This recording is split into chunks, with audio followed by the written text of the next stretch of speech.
Hello students, good morning. Welcome to all. આજના આપણા સામાજિક વિજ્ઞાનના લેક્ચરની અંદર તમારા દરેકનું સ્વાગત છે. આજે આપણે આજના લેક્ચરની અંદર નવા ચેપ્ટરની શરૂઆત કરવા જઈ રહ્યા છીએ. ચેપ્ટર નંબર 15 રાજ્ય સરકાર.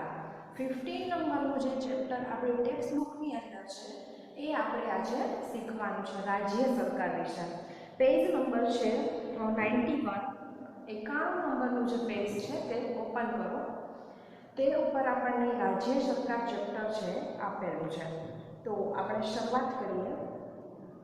આપણે વર્ગ વ્યવસ્થા સુંદર રીતે જળવાઈ રહે તે માટે વર્ગખંડોની આપણે ચૂંટણી કરીએ છીએ. ઘણી વખત તમારા ક્લાસની અંદર પણ આવી ચૂંટણીઓ થતી હશે અને આપણે મમ્મી પપ્પાને પણ ઘણી વખત મત આપવા જતા હોય એ આપણે જોયું હશે અને એવું સાંભળ્યું પણ હશે કે ચૂંટણી છે ભાઈ. અમને લોકોને હવે કદાચ ન ખબર હોય તો એ પ્રશ્ન થાય કે ચૂંટણી એટલે શું. તો ચૂંટણી એટલે તમારા વર્ગખંડની અંદર પણ ઘણી વખત ચૂંટણી થઈ હશે અથવા તો ન પણ થઈ હોય.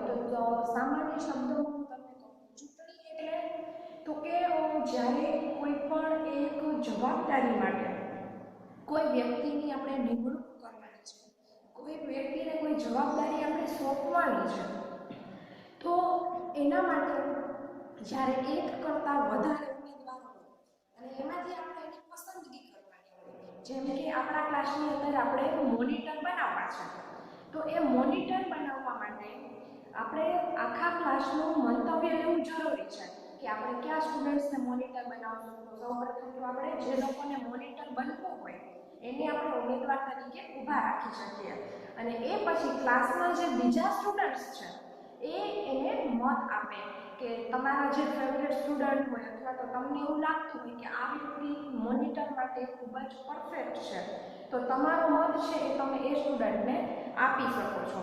અને એ પછી જેને સૌથી વધારે મત મળ્યા હોય, જેમ કે 3 કે 4 સ્ટુડન્ટ્સ છે મોનિટરની ચૂંટણી માટે ઊભા હોય અને એ 3 કે 4 સ્ટુડન્ટ્સને દરેકે પોતપોતાનો કોઈ પણ એક મત છે એ આપવાનો હોય.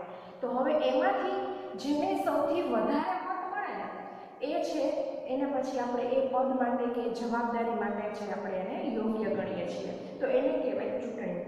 હવે આ આપણે વાત કરી કે આપણી જે શાળા કક્ષાએ કે આપણે કોઈ પણ કામ કરવું હોય તો એના માટે આપણે ચૂંટણી કરીએ.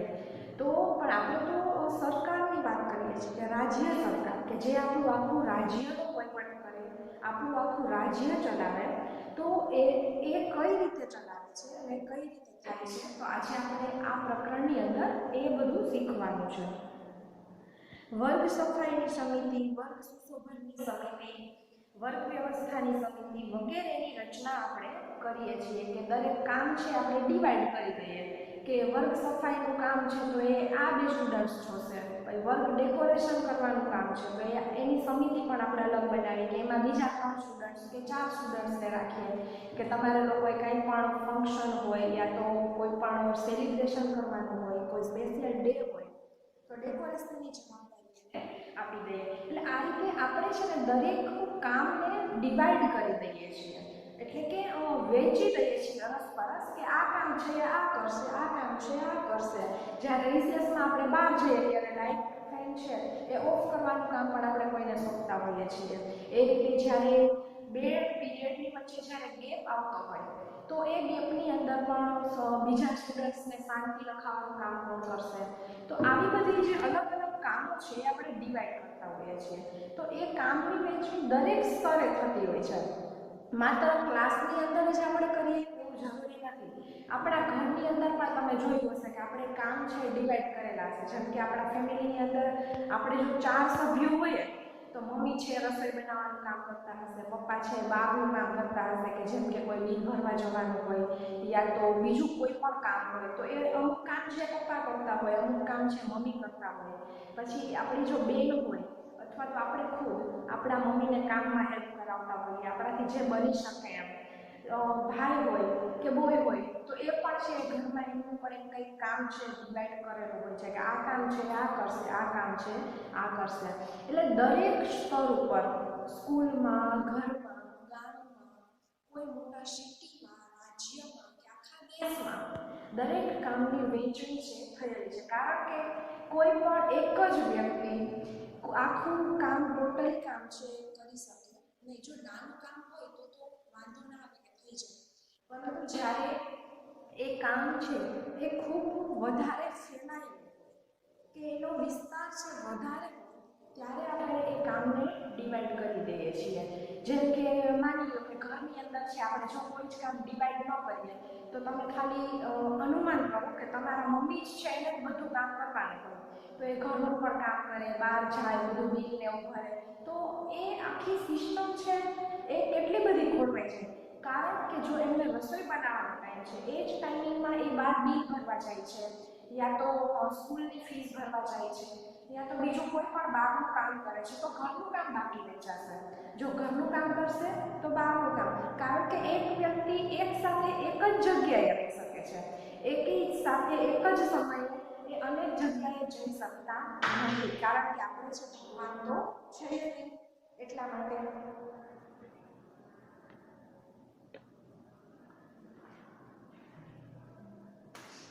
તો આપણે એ ધ્યાન રાખવું જોઈએ કે દરેક કામની છે જે વહેંચણી કરવામાં આવે તો જ છે આપણે એ કામને સારી રીતે પાર પાડી શકીએ છીએ. કારણ કે કોઈ પણ એક જ કામ એક જ વ્યક્તિ દ્વારા કરવું અનેક જગ્યાએ જ્યારે જઈને કરવાનું હોય ત્યારે પોસિબલ નથી. એટલા માટે કામને જો વહેંચીને કરીએ તો એ કામ સમયસર પણ થાય છે અને સારી રીતે પણ થાય છે. હવે આ આપણે બધી આપણા સ્થાનિક લેવલની વાત કરી, પણ તમને લોકોને એવું વિચાર નથી આવતો કે આપણું રાજ્ય, કે આપણે કયા રાજ્યની અંદર રહીએ છીએ, ગુજરાત રાજ્યની અંદર, તો આપણું રાજ્ય તો કેવડું મોટું હોય. ખાલી આપણા એક સિટીની વાત કરીએ કે આપણું જૂનાગઢ ગામ, એ કેવડું ગામ છે. હવે એની અંદર કોઈ પણ એક જ વ્યક્તિ વહીવટ કરતો હોય કે એની વ્યવસ્થા જાળવી શકે તમને લોકોને શક્ય લાગે છે? ન હોય, કારણ કે દરેક બોર્ડ વાઇઝ છે એ કોર્પોરેટર હોય છે, પછી એ એનું કાર્ય છે કરતા હોય છે.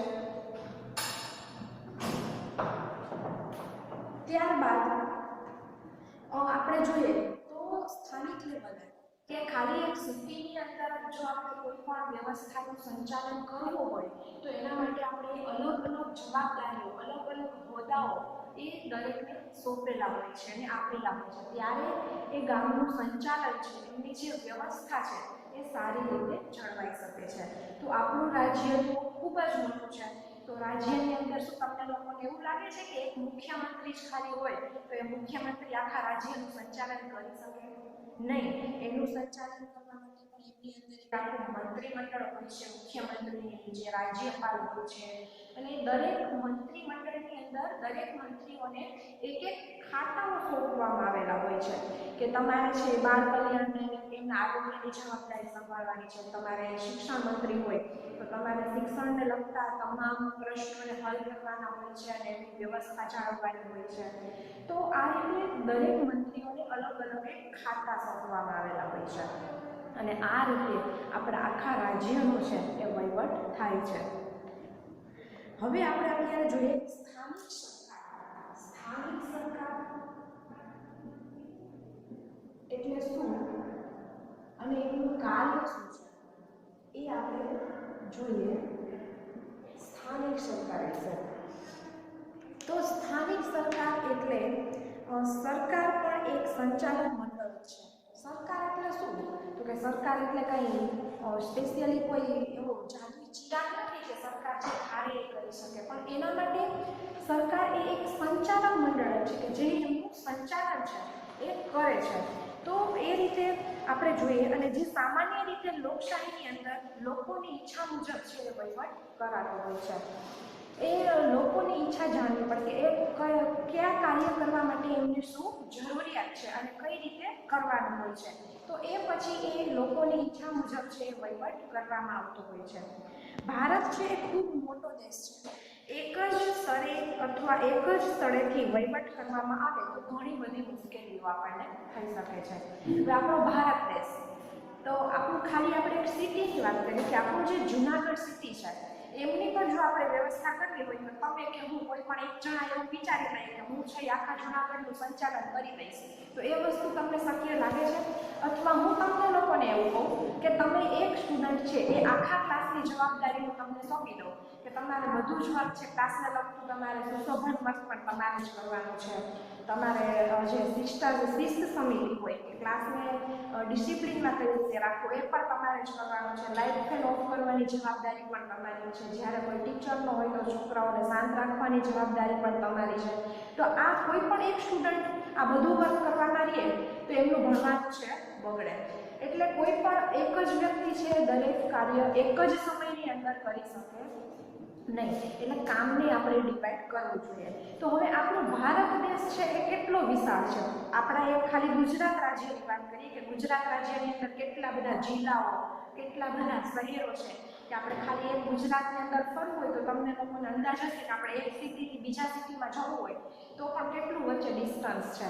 તો ખાલી આપણે એક સિટીની એક શહેરમાં પણ જો આપણે વ્યવસ્થા ન કરી શકતા હોઈએ તો આખું ગુજરાતની વાત કરીએ તો ગુજરાત કેટલું વિશાળ કહેવાય. અને આપણે તો અત્યારે દેશની વાત કરીએ છીએ કે આપણો ભારત દેશ છે કેટલો વિશાળ છે કે એની અંદર ગુજરાત જેવા તો કેટલા રાજ્યો છે, કેટલા કેન્દ્ર શાસિત પ્રદેશો છે.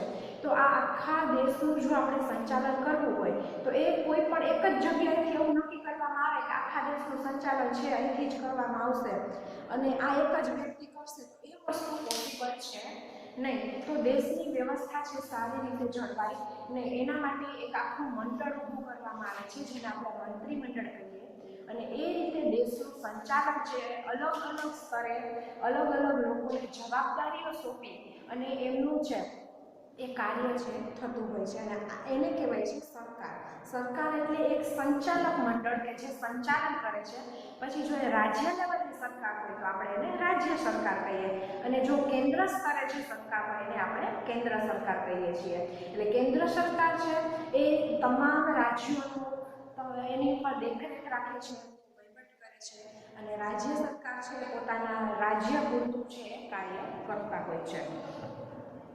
એટલે આપણે ત્યાં સરકાર છે અલગ અલગ સ્તરે કામ કરે છે, જેમ કે સ્થાનિક સ્તરે અલગ હોય, રાજ્ય સ્તરે પણ અલગ સરકાર હોય અને કેન્દ્ર સ્તરે પણ અલગ હોય.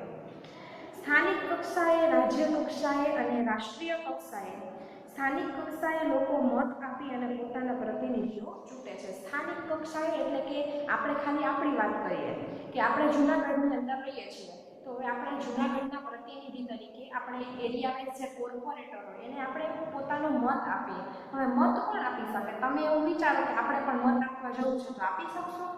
નહીં. મત આપવા માટે 18 વર્ષ કે તેથી વધુ ઉંમર હોવી ફરજિયાત છે અને ખાલી 18 વર્ષની ઉંમર હોય એટલે તમે મત આપી શકો એવું પણ નથી. કારણ કે મતનો જે અધિકાર છે એ દરેક ભારતીયોને, દરેક ભારતના નાગરિકને આપવામાં આવેલો છે.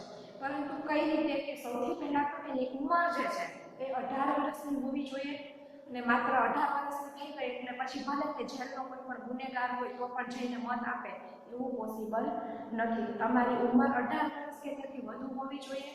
તમારા ઉપર કોઈ પણ જાતનો ગુનો દાખલ થયેલો ન હોવો જોઈએ, દેશદ્રોહનો ગુનો પણ દાખલ થયેલો ન હોવો જોઈએ અને બીજા કોઈ દેશનું કે સભ્યપદ પણ તમારી પાસે ન હોવું જોઈએ.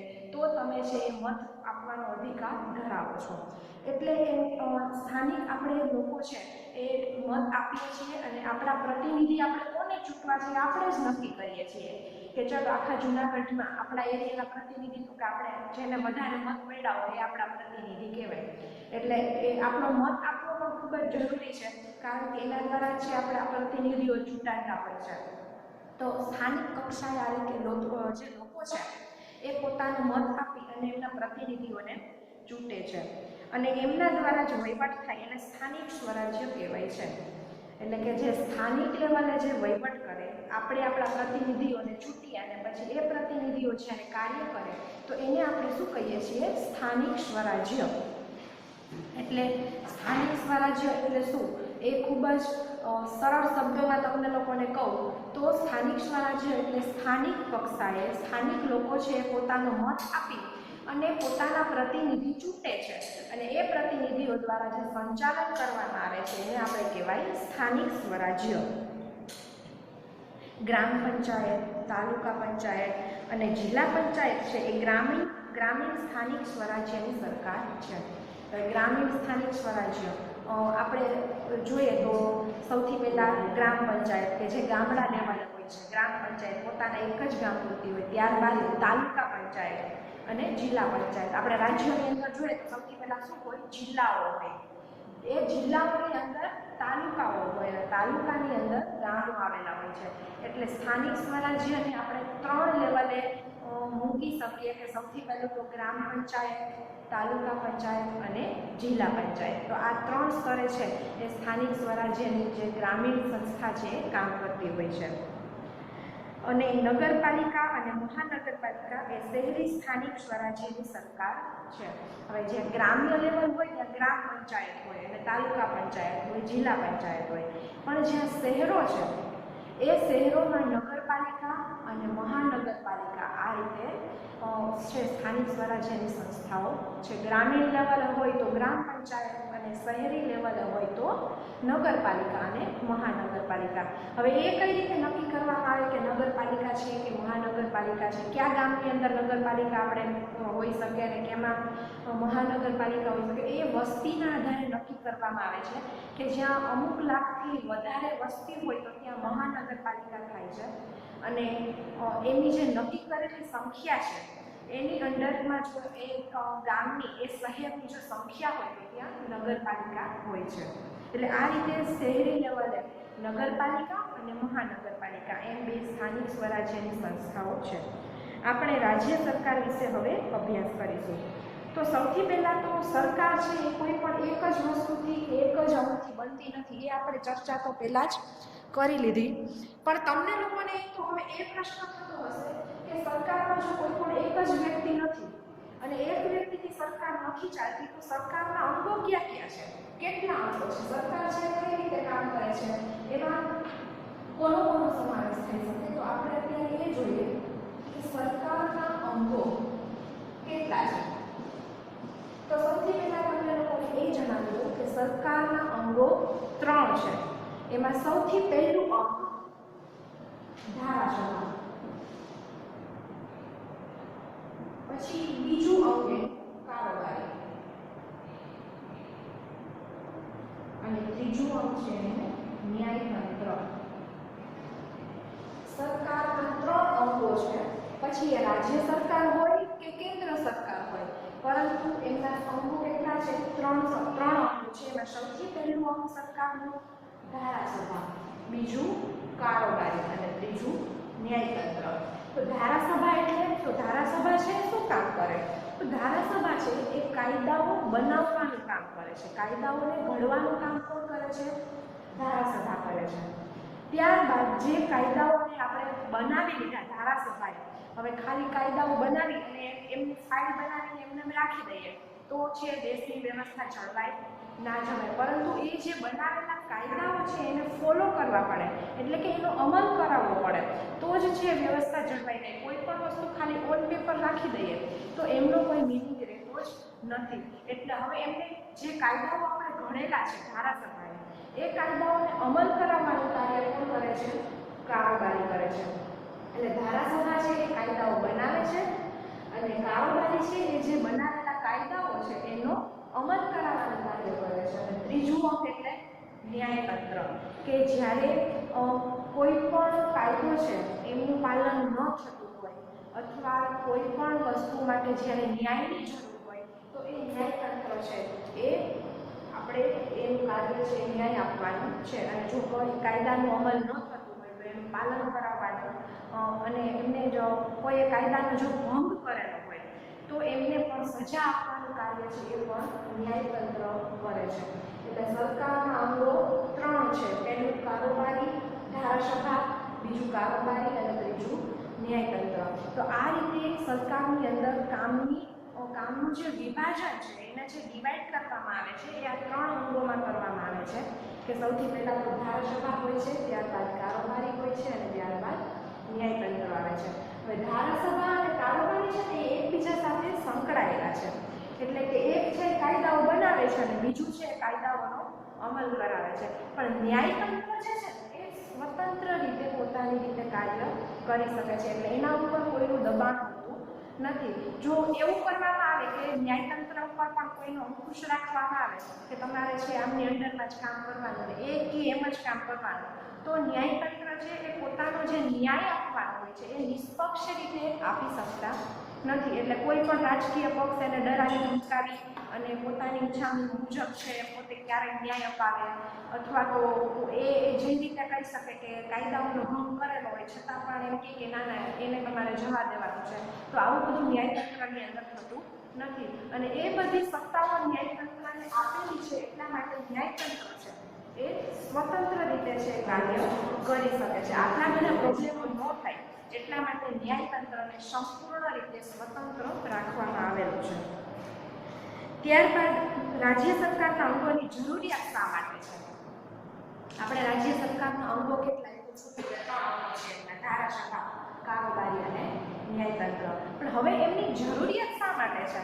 તો સ્વાભાવિક છે કે જો આપણે આખું રાજ્ય ચલાવવું હોય તો ખાલી બોલીને બધા લોકોને સૂચના આપી દે, જેમ કે અત્યારે કોરોના છે તો દરેક લોકોને મુખ્યમંત્રી એવી સૂચનાઓ ખાલી મોઢેથી આપી દે કે ભાઈ બધાએ માસ્ક પહેરીને નીકળવાનું છે અને કોઈ બિનજરૂરી બહાર નીકળવાનું નથી. તો તમને લોકોને શું લાગે છે કે પબ્લિક છે એ રીતે ખાલી બોલવાથી માની જશે? હા, અમુક પબ્લિક છે એ લોકો સમજે છે, ગંભીરતાને સમજે, એટલે એ વસ્તુને ફોલો કરશે, કારણ કે એ સમજે છે કે આવું કરવાથી આપણી જ સેફટી છે. પણ ઘણા લોકો છે આવી વાતોને મહત્વ આપતા નથી અને એની ગંભીરતા પણ સમજતા નથી. પરિણામે જ્યારે પછી મુશ્કેલી આવે છે ત્યારે એમનો સામનો પણ આપણે જ કરવો પડતો હોય છે. એટલે એની જરૂરિયાત શા માટે?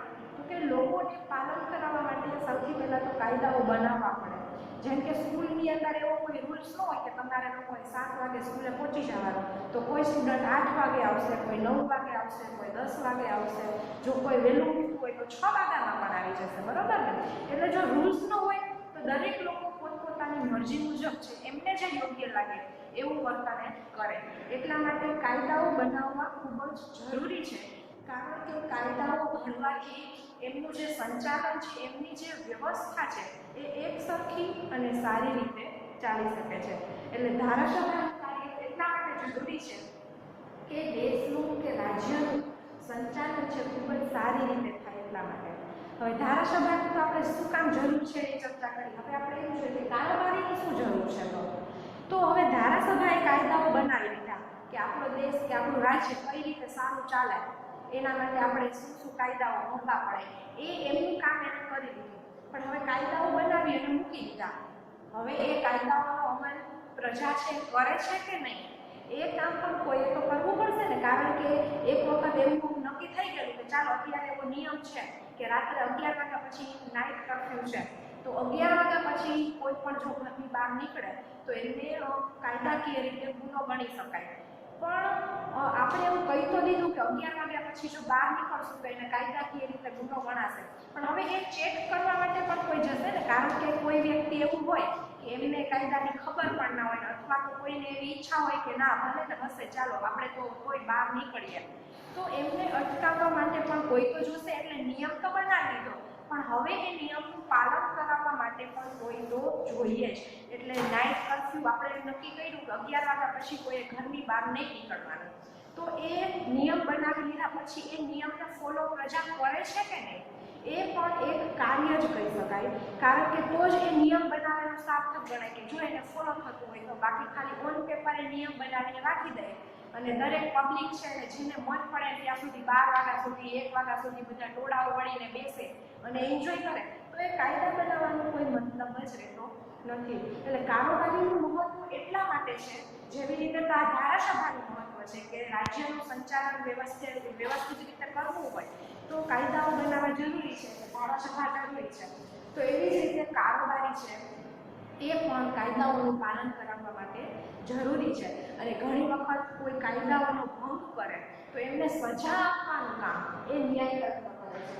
કારણ કે હવે જો એ ભંગ કરેલો છે નિયમનો એ તો ખબર પડી ગઈ, પણ એ પછી એમને કઈ પ્રકારની સજા કરવી કે જેના કારણે બીજા લોકો એવું વર્તન કરવા માટે પ્રેરાય નહીં અને ન્યાય મળે લોકોને, એ માટે ન્યાયતંત્ર છે એ નિષ્પક્ષ રીતે અને તટસ્થ રીતે પોતાનું કાર્ય કરે છે. તો સરકારના અંગોની જરૂરિયાત શા માટે છે એ આપણે ડીપમાં આપણે એમની ચર્ચા કરી કે સૌથી પહેલાં તો સરકારના અંગો કેટલા છે અને એ અંગોની જરૂરિયાત શા માટે છે અને એમના કાર્યો શું છે.